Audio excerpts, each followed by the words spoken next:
ഇനി എനിക്ക് ധൈര്യമായി സജസ്റ്റ് ചെയ്യാം. നേത്ര സംരക്ഷണത്തിന് നമ്മുടെ അഹല്യ.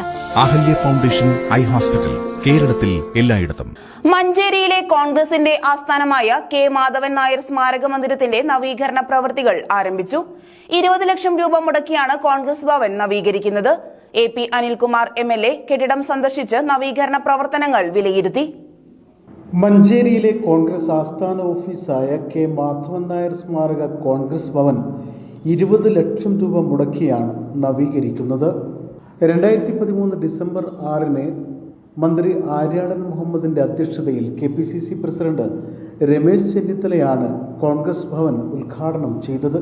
11 വർഷങ്ങൾക്ക് ശേഷമാണ് വിശാലമായ പാർക്കിംഗ് ഏരിയയോടെ കമനീയമായ ഓഡിറ്റോറിയം ഉൾപ്പെടുത്തി 7000 ചതുരശ്ര അടി വിസ്തീർണത്തിൽ കോൺഗ്രസ് ഭവൻ അത്യാധുനിക സൗകര്യങ്ങളോടെ നവീകരിക്കുന്നത്.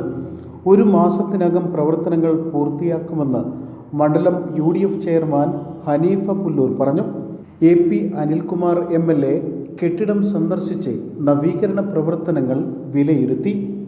Zubair Veempoor, Rasheed Paramban, Azeez Cheeranthodi, TP Vijayakumar, block Congress president Vallanchira Hussain, VP Firoz, Jiji Sivakumar, CK Gopalan, Salin Vallanchira, Chandran Pullancheri, Mehroof Pattarkulam, Bhaskaran NP, VC Narayanankutty, Ramya B Shankar, Alavikutty Pullara, Ramadas, Neenu Salin, Shabeer Kurukkal തുടങ്ങിയവർ ചടങ്ങിൽ സംബന്ധിച്ചു.